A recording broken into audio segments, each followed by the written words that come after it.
Let's talk money. Are you finding yourself on the unending merry-go-round of financial chaos? Are you wondering how you can get your head above water and stay there? Well, my next guest, Lisa Marie Robinson, is a sassy wealth coach, and she's going to talk to you about how she went from food stamps to a six-figure income and is now coaching others to do the same thing. So stay tuned for this episode of Crushing with Your Tribe, and let's see how we can make some sassy wealth. As a Texas realtor, Robin McCoy is in the unique position to meet and know so many different people in a wide range of industries. These people are her tribe, and she leverages them not only to help her business, but to help theirs as well. Welcome to Crushing It with Your Tribe, where we share real talk about building business and life relationships. Here is your host, Robin McCoy. Hey, everybody, and welcome to another episode of Crushing It with Your Tribe. And I'm Robin McCoy, and my guest today is Lisa Marie Robinson. She is the Sassy Wealth Coach. And I met her at an event here in Dallas called Amplify that our mutual friend Janet Bernstein facilitated. And I got to know Lisa Marie pretty well for a couple of days at an event, but as good as you can. So welcome to the show. Thank you. Thank you very much. So a little bit about, Lisa Marie, her story is a really, I think it's a more common story than sometimes people want to admit. She went from food stamps, barely getting by, just had the money in her pocket and nothing on that hamster wheel, right? That I can't get ahead, or if I get ahead, something happens. And she's now running a very successful business. Mm-hmm. She's not only taking care of her clients, she's now able to take care of her girls. Mm-hmm. And she says her goal as women so that women can be empowered by money instead of fearing it. Mm-hmm. Get off the never-ending merry-go-round of financial chaos. Yep. Tell me what that means. I specifically call it the never-ending merry-go-round chaos, financial chaos. It's when we, it's kind of like the hamster wheel, we get paid, we pay the bills, we're broke, something breaks down and we're screwed. We think we're getting ahead, but then we're not, or we're basically paycheck to paycheck to paycheck to paycheck, whether we're an entrepreneur or, working for a company. I was working 60 hours a week. I worked for a big, huge corporation. I was making them millions of dollars. I wasn't making it. But I was barely getting by. I was literally barely living paycheck to paycheck. And when I say barely, it's because I couldn't, I didn't make enough money for the girls to be on my own insurance. So they had to be on theirs, right? So they were on the state's Medicaid.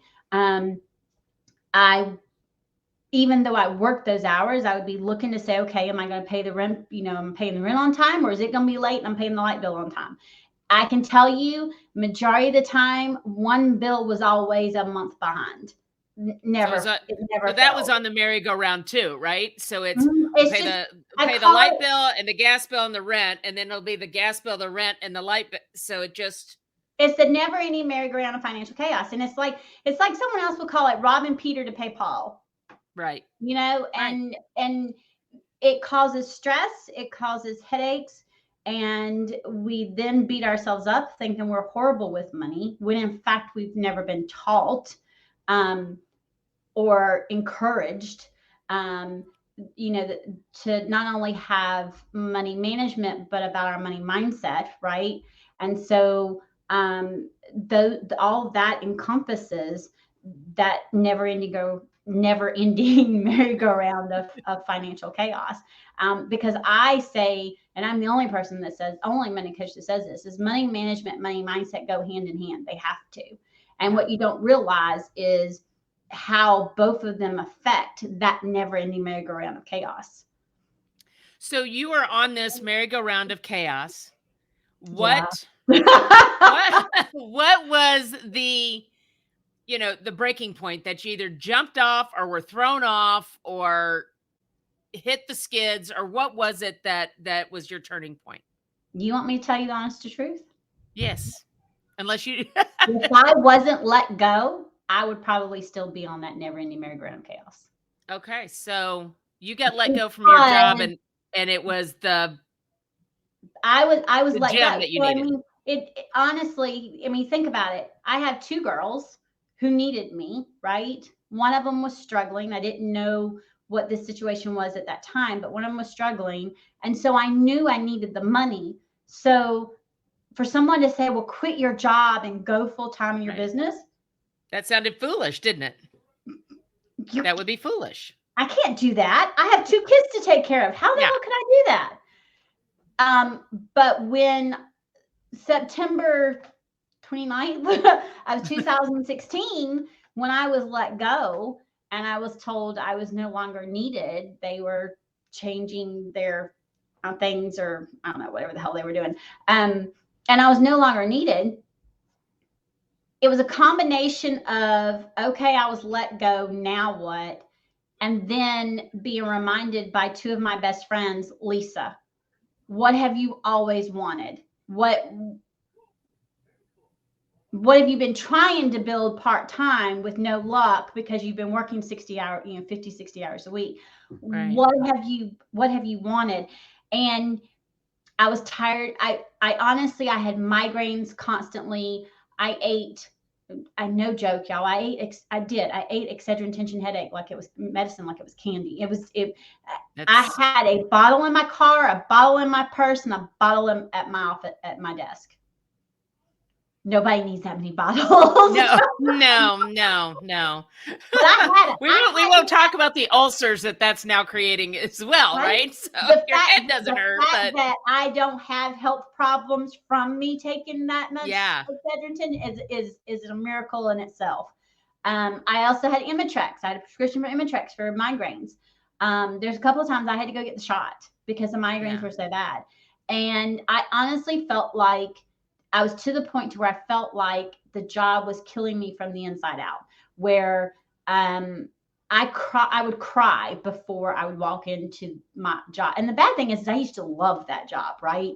And it just, things changed, and then you started seeing the politics of corporations. Sure. Nothing like the regular politics, but it's still there. No, it's there. That's for sure. And then you have clicks, big corporations will have clicks, and I don't know, it just got to be, it was just, I honestly believe it was God. Because if I would not have been let go, I truly believe I would still be on that never-ending merry-go-round of chaos. So I thank him every single day that one, I was let go. But I mean, again, he has things that happen and we still have to make a choice, right? So I could have still very easily gone and got another job, another thing. But something inside of me just kept telling me it was now or never. I was needed at home. It was now or never. And I don't know why, but I listened. I've learned to listen a lot more since. But I listened, and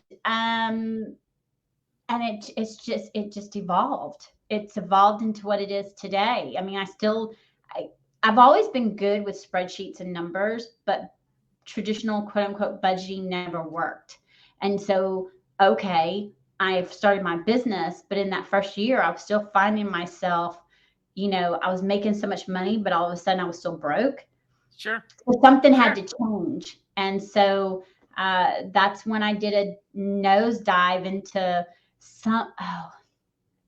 it was a business coach, a mindset coach, posted something on Facebook, and it clicked. And I dove nose first into his. Of course, I didn't have a lot of money, so I mean, I nose dove into anything and everything she offered.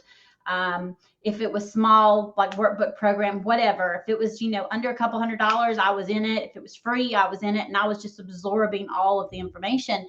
And it was about money stories and how it shapes our money mindset and how our money mindset shapes our money management. And I went, the stories we tell ourselves, right? Yeah, but many people don't talk about it. They don't talk about how it affects it. And families don't talk about money, right? They don't talk about, at least in my generation, I never knew what was I think going you and on I are with about mom the and same dad. age. I can Yeah. promise you they talk about it. But mom and dad didn't talk about it, not when the kids are around. And we Yeah, didn't and know how much dad made or how much the mortgage payment was, or turn off the lights when don't stand there letting all the cold air out of the fridge. see, I Those still sorts of say things. that. Those sorts of things were about the only thing we knew about what a bill was, right? I left the back door open, so My kids are going to remember me. Why? Can you walk out of the room and not cut the light off? yeah. But So I mean, that stems from it, and now I'm gonna have to be very conscious about that. So I don't say anything. But money wasn't talked about. And then when it was always there. I don't have any. We don't have any. We're broke. We're well, broke. and you come I've and when had to you actually change the way I answer my children because I yes. can't say we don't have the money because that's not true. And I still have to work on it, honest to God. I change it to where it's not, we didn't plan for it this month. However, we can put it into the spending plan and we'll plan for it next month.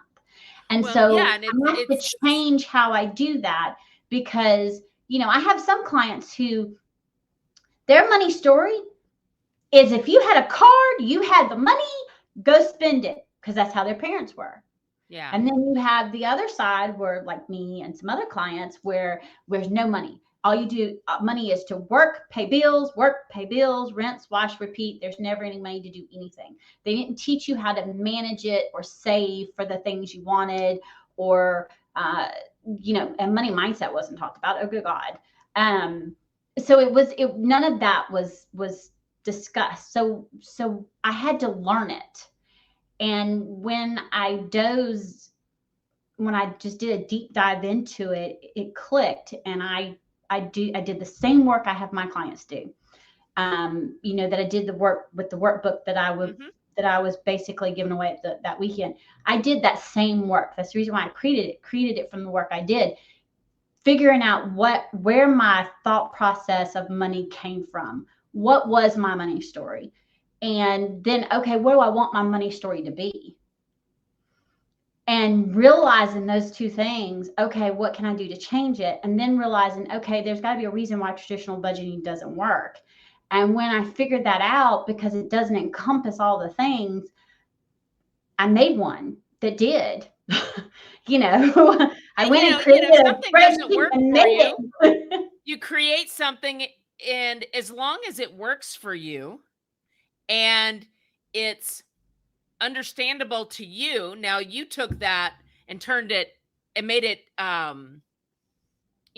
transferable to other people. I can't come up with the right. Basically I call it my spreadsheet it's called a financial dashboard, and it's got many tabs, and I call it the all-inclusive budget. A couple of the tabs are, but it's like a financial dashboard. And the reason why it works is because you have the shell. So we all start with the shell of the spreadsheet the exact same way, but then it's built and tweaked to work specifically for that person. So mine is going to look slightly different than, say, yours. We start off with the same thing, but some of the tabs may not apply to you. So some of them will go away. And then we tweak the other ones to specifically pertain to you. So it's the same concept, but it's still personalized. Because everybody's different, right? Right? I don't have children. You have children. I live in Texas. You live in North Carolina, South Carolina. South Carolina. Things are different. Things cost different. Our needs are different. And so sometimes I think people, when they're trying to get control of their finances, like you said, they go to a cookie cutter thing that says, do this, then do this, then do this, but then it doesn't work. Well, it with doesn't the way they live. How. Right. But it doesn't explain how. Like, for example, like, I don't think y'all have property taxes on vehicles. No. Some states do, some states don't. We're one of the ones that do. So we have property taxes on vehicles. So you know, it would say, okay, what is your property tax, you know, on the budget, and you put it, but it didn't tell you how to save for it. I pay that yearly.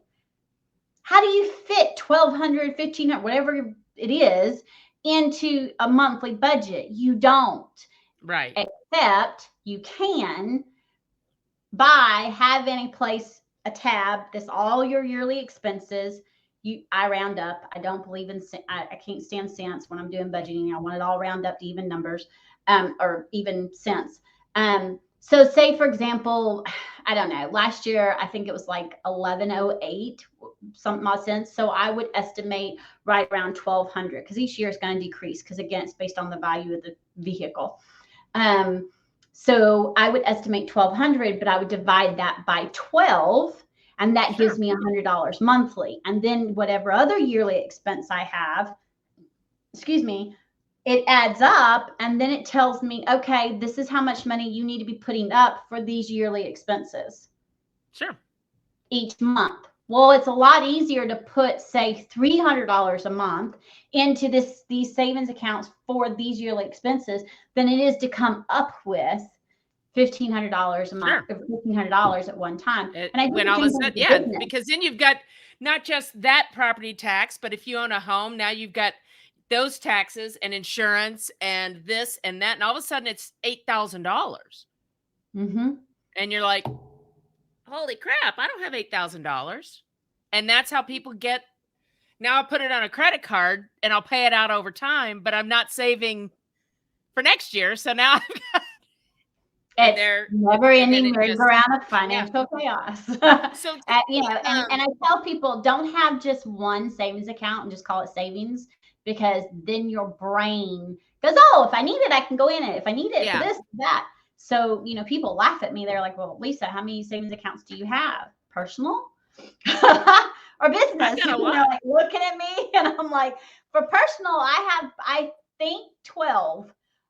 It could be more. But I specifically have them, I have them nicknamed. So like I have 2 dogs. So I have one is called fur babies. They're expensive fur babies. Their food, the amount of food that we buy, their vet, for example, my husky had to go to the vet because all of a sudden, I don't know, we thought, I was afraid she'd got something stuck in her windpipe.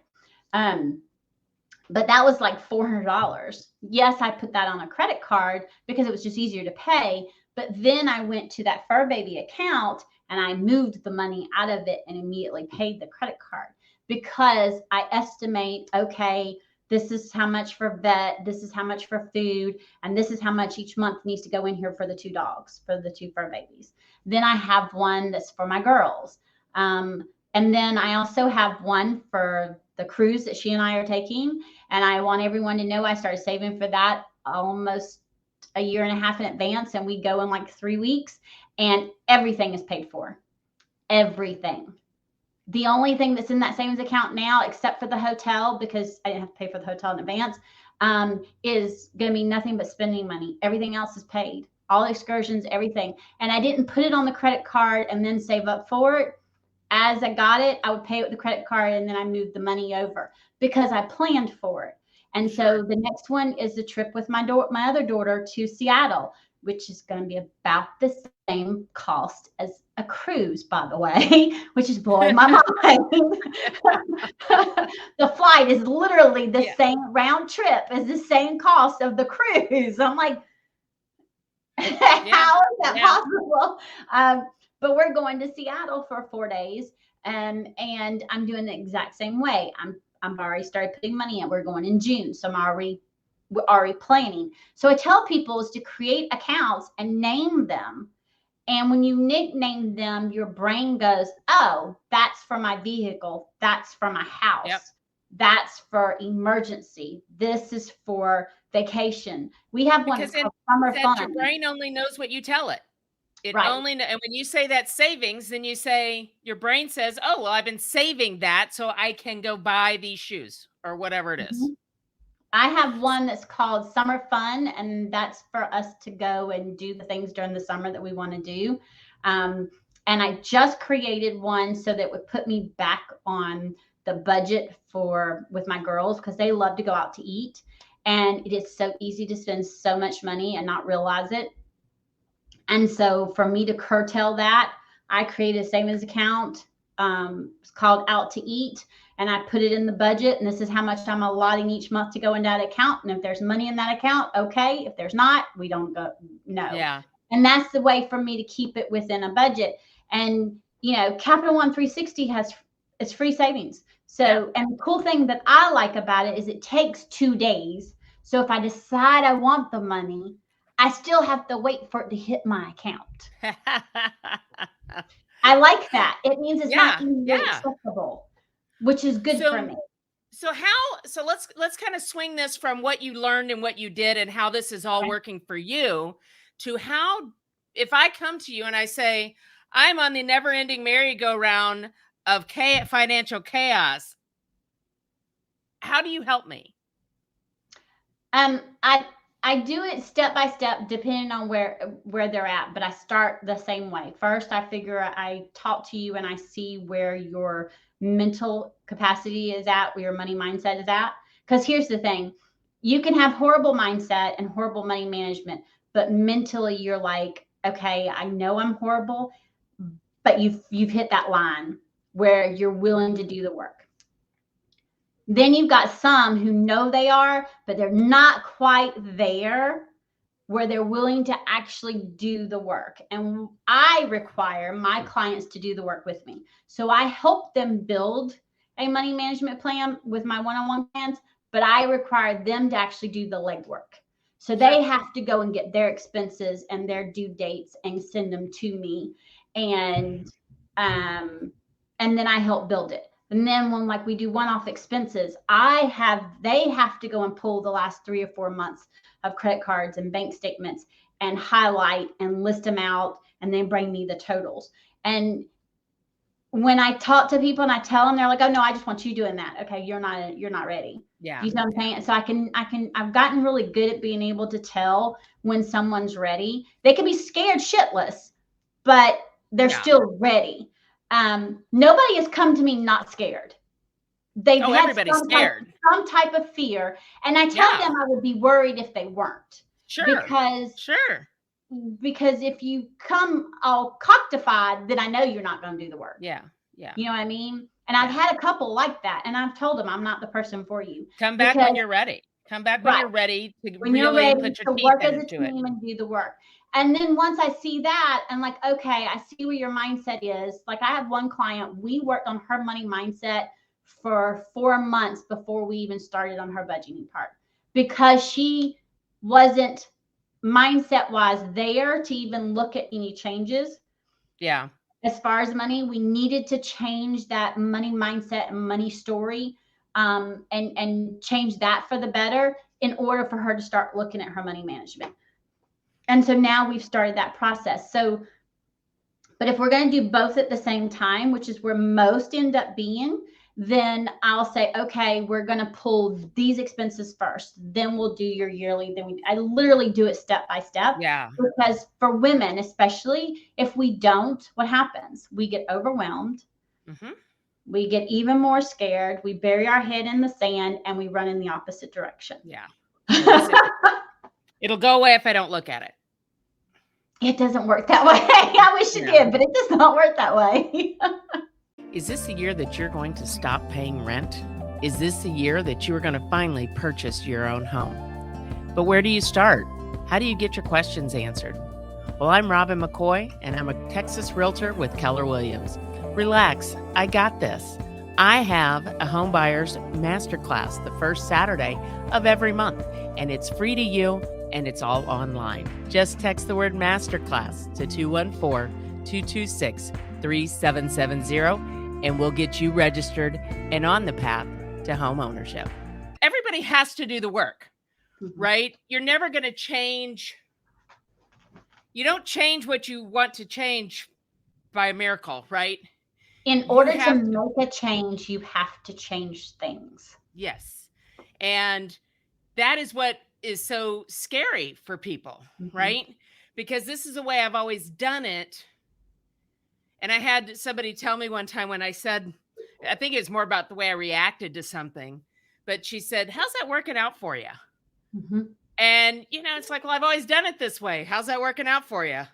You called me for a reason. Right. I tell them, I was like, I know you're used to doing it this way, but you reached out to me, and here's the thing, in order doing the same thing, expecting different results is also the same as being on a never-ending merry-go-round of chaos. Yes. Yes. Because you're expecting different results, but you're still doing the same thing. It's the same thing with fitness and Sure. nutrition and anything. We can't expect different results doing the exact same thing we've been doing all of this time. So I knew something had to change.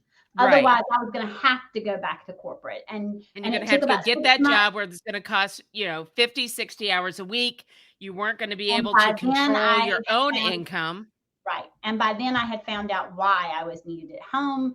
And so,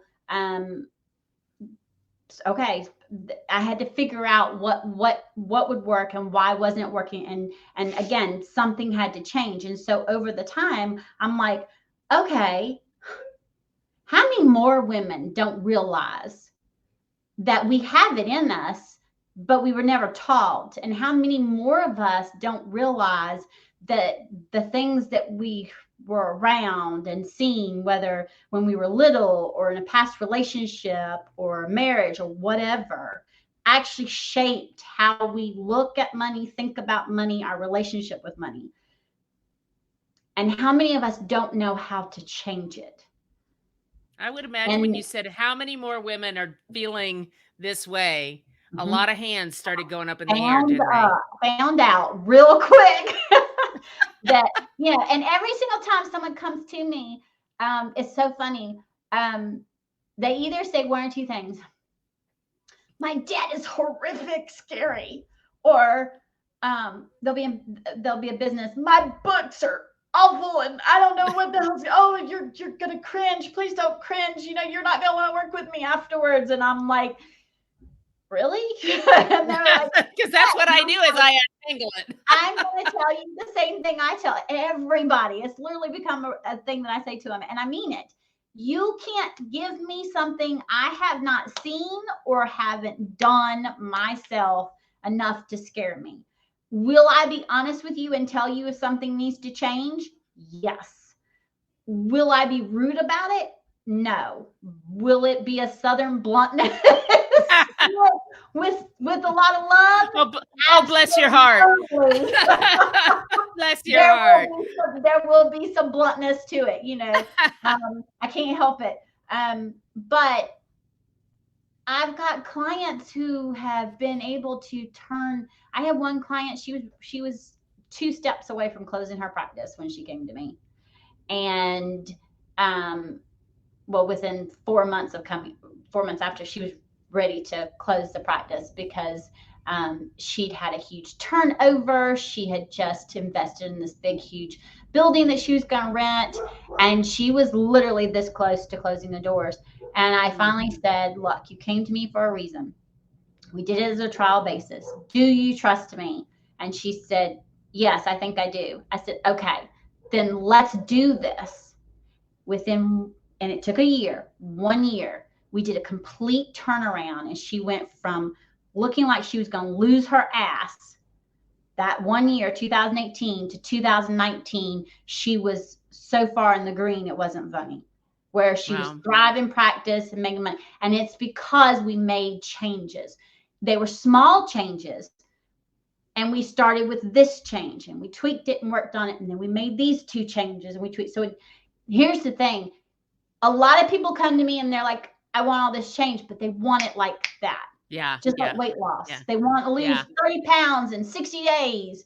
Okay, you can do it. I'm going on a cruise next week. I need to lose 30 pounds. But how sustainable you can do it, but how sustainable is it? Yes. It's the same way with changing how you look at money and budget money and your relationship with money. You can do it. You can cut out Starbucks altogether to save that $50 a week. But how sustainable is it? And people are like, you're not going to tell me to cut out Starbucks? No. I'm going to tell you, I think it would be wise to cut back. Or I'm going to look at how much you're eating out, your Starbucks, and maybe another bill, and say, okay, what can we do here to make this sustainable, but you still are getting the things that you want? Because if you love Starbucks, me telling you to cut Starbucks out is like you doing some fad diet, cutting out sugar for 3 weeks to lose the weight, and you're going to turn around and in 3 weeks, I guarantee you, you're going to be right back where you were. It's not sustainable. And when I did it, it had to be sustainable. And when my and they clients have come to make the me, choice too, right? It has to be their choice. All right, you're spending $50 a week at Starbucks, since Starbucks always seems to want to be the one that gets the brunt of the financial, but have you 50 seen bucks. how much Starbucks is? I know. I'm not a frequenter of the Starbucks, but I do I know don't you like can coffee, easily thank God. you can spend $50 a week. So you say, all right, $50 a week here, or $50 a week going out for lunch every day of the week. What can we do? Can we bring our lunch? Can we only go to Starbucks, or not get the Frappuccino, or not get the Venti, but get the Grande, or whatever that looks like? Instead of 5 days a week, can you go 3 days a week and just do regular coffee 2 days, and and then 2 days a week you take your, because then it still has to be their choice. They can say yes, but if they're not going to do it, because I'm not, they got to buy into it, because they're going to say, saying yes to you because they think that's what you want to hear does not get you anywhere. I mean, it's any coach that you have, whether it's a financial coach or a business coach or a athletic coach, fitness coach. Yeah, I'll do 50 burpees. If you have no intention of doing 50 burpees, don't commit to doing 50 burpees. Ask my trainer. I will never commit to 50 burpees. Me either. I think I've done 50 over 30 minutes, broken up, not willingly, but I won't willingly commit to burpees unless there's someone standing there. But the thing is sometimes they'll be, okay, well, how do I go about this? How can I do that? Lisa, how can I do that? And make it work. So my suggestion is there are reloadable gift cards everywhere. If Starbucks is your thing, or Dunkin' Donuts is your thing, and you're going to say, okay, I'm going to do only $25 a week, which is basically $100 a month. Then if you get paid every 2 weeks, you put $50 on that card every 2 weeks. When the money's gone, you don't get any more. That way, it's not seeping into the thing. It's on your budget, $50 Dunkin' Donuts gift card, $50 Starbucks card. You put the money immediately on the card. You check it off that you paid that bill.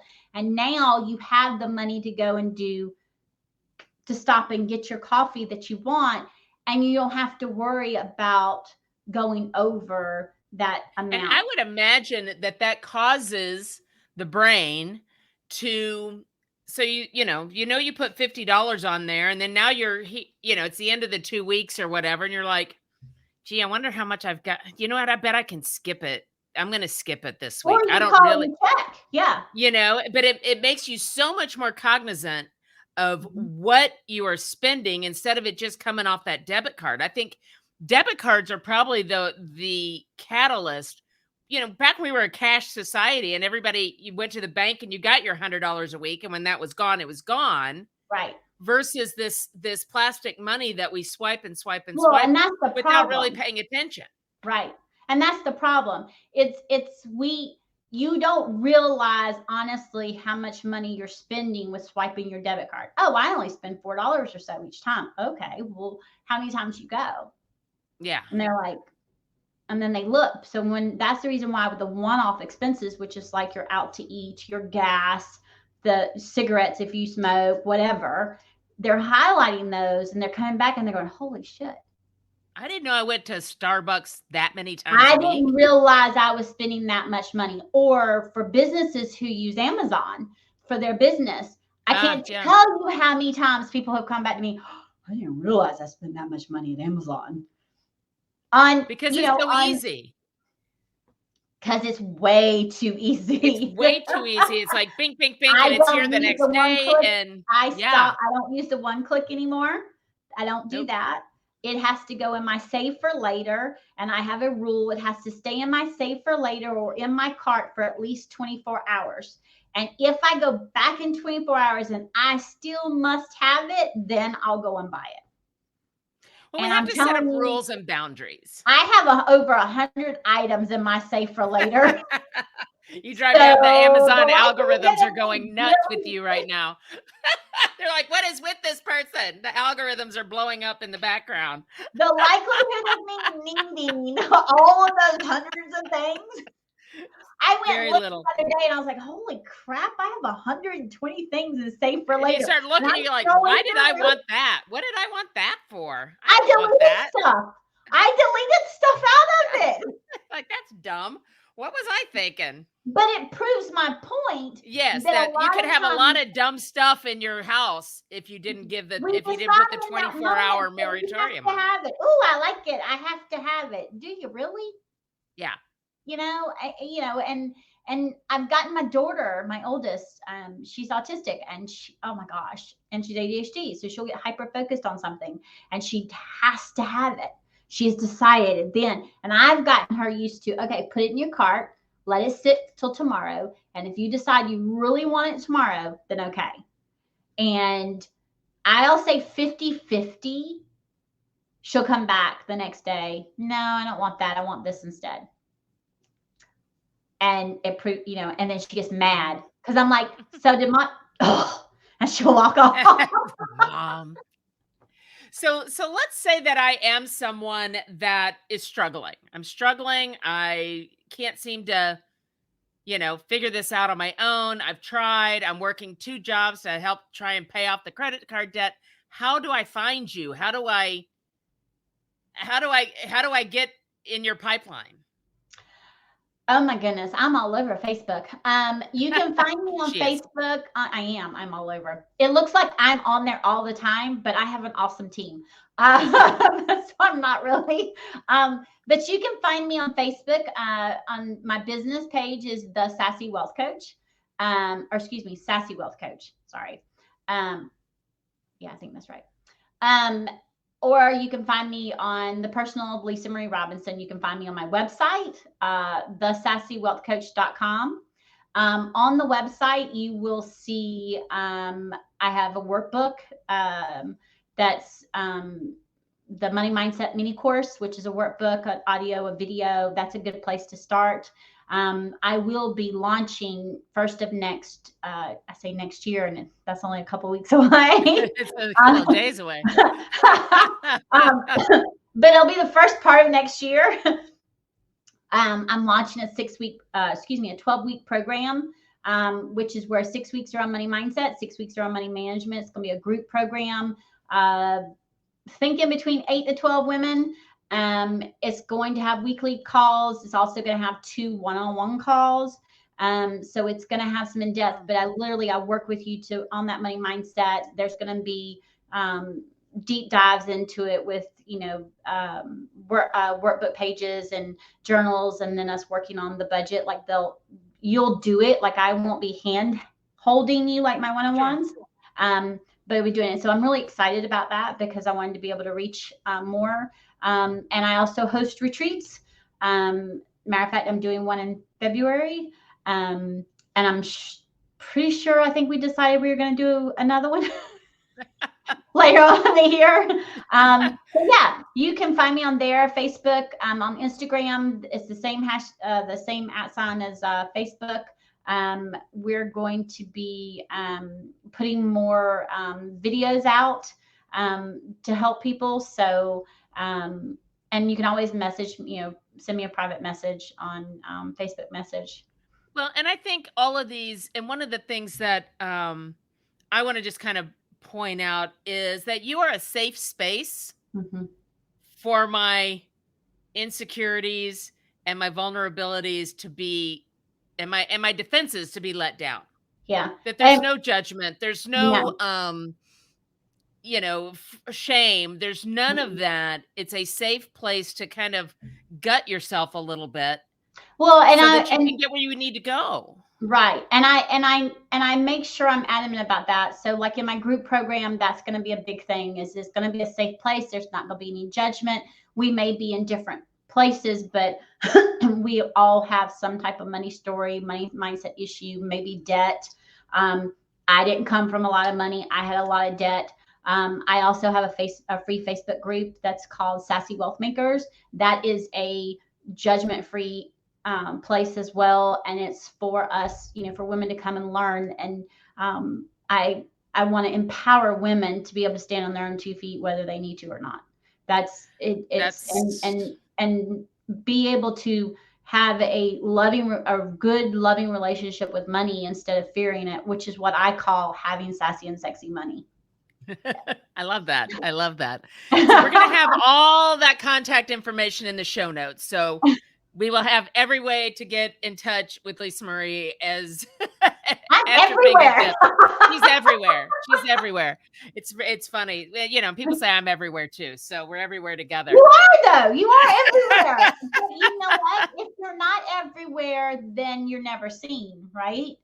You have to be everywhere because everybody is all the different places, right? If you want to make an impact, you've got to be everywhere.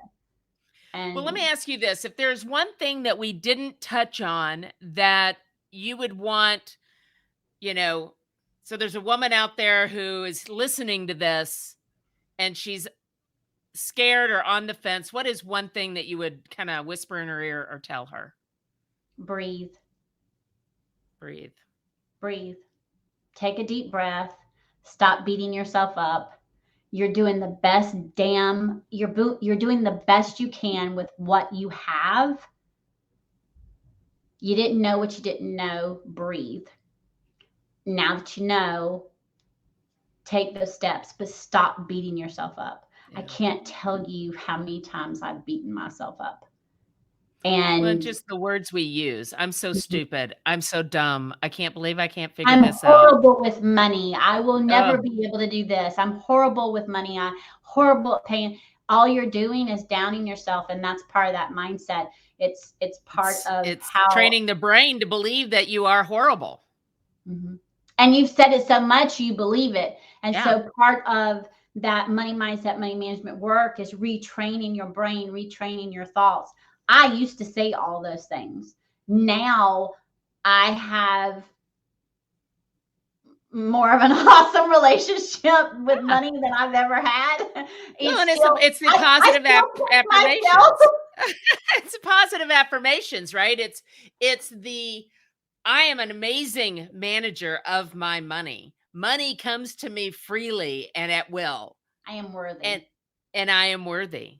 I said I am worthy probably, I think I still say that one. I think that was the first one I said when I started 6 years ago is I am worthy. I am worthy of making money. I'm worthy of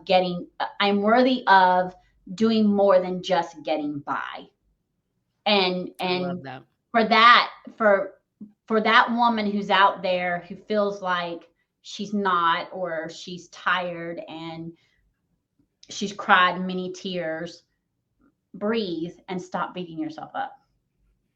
And then call Lisa Marie. Yes, there is a way out. It doesn't happen overnight, but I promise there's a way out.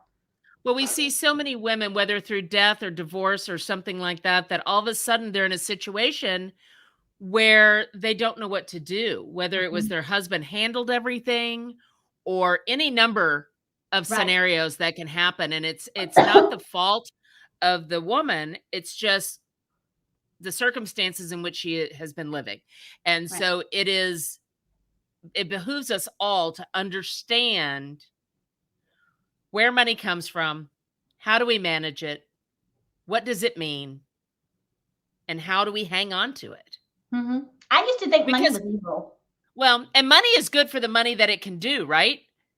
I mean, imagine if you had money but money is not evil. Money is good because the more money I make, the more I'm able to do, the more I'm able to help more people, the more I'm able to give back. I'm able to do more with more money. Because like it or not, money is it's the barter system we have. And it used to be chickens and ducks, and now it's dollars and No, it cents. used to be chicken, ducks, and eggs. Okay.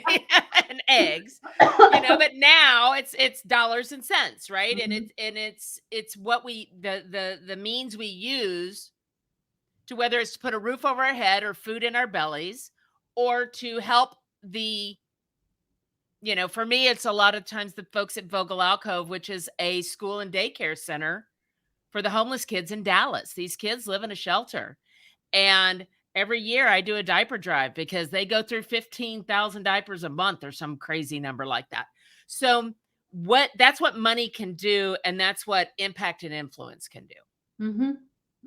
It's not just about how many trips do I get to go on, No, but because I mean, I make it a point to give back every year. Yeah. I normally have 2 to 3. I'll have 2 organizations, and then like if people have the GoFundMe's or something, and I know it, or they're doing a cancer drive or something, then the business, I make a point to give back But you because plan for that, don't you? That's yes, in your you've got a it's in, tab I have so for much fundraising. budgeted I have so much budgeted each year in my business to donate. Yes. Beautiful. Yeah. All right. Well, thank you so much for kind of Thank giving us a you. little peek into you. I mean, you can't, you know of what you speak, right? You were sitting, if I remember the story you told, you were sitting in your car with everything from your office in a box on the seat beside you going, now what? Yep. Now what? So if you are out there and you are listening to this and anything that Lisa Marie says is twitching on one of those wrinkles on your brain, please reach out to her. She is kind. She is a safe space for you to just kind of talk to and see if she is someone that can help you get to the other side, because there's no reason that you should live in lack and without. We shouldn't have to. We shouldn't have to. No, I mean, no. there's ways. I will tell one story. Somebody will say, yes, but I'm on a fixed income. I have a lady who is my fitness trainer's mother. She's in my free group. She was able to take all the free information that I give from my post and do what she wanted to do, which was she was able to do several things. And one of them was save up enough money so that she could leave Canada for 6 months and live in Mexico during the harsh winter. Wow. And she messaged me and said, it's because of you that I was able to do this. And she didn't have to pay any rent for those 6 months because she basically paid the rent 6 months in advance. So she has no bills while she's in Mexico, and she's on a fixed income. And now she's going to work on starting to pay off some of the debt. That is what's possible. So, people go, oh, well, I'm on a fixed income. There's still a way. And that's still a story, right? That's a story. But that's because your story is different and where you're at is different. But your goals are different, but there's still a way. There is always a way. If there's a will, there is a way. Yes, ma'am. All right, everybody. Thanks so much for tuning in to Crushing It with Your Tribe. Make sure you hit that subscribe button, share with your friends so we don't miss any conversations. Check out the show notes to reach Lisa Marie, and we will see you next time on Crushing It with Your Tribe. Thanks for joining us for Crushing It with Your Tribe with Texas Realtor Robin McCoy. Check out all the show notes for contact information on Robin and her guests, and to access your free resources and information discussed on this episode. Also, don't forget to hit that subscribe button so you never miss a conversation. Thanks again, and we will see you next time on Crushing It with Your Tribe with Robin McCoy.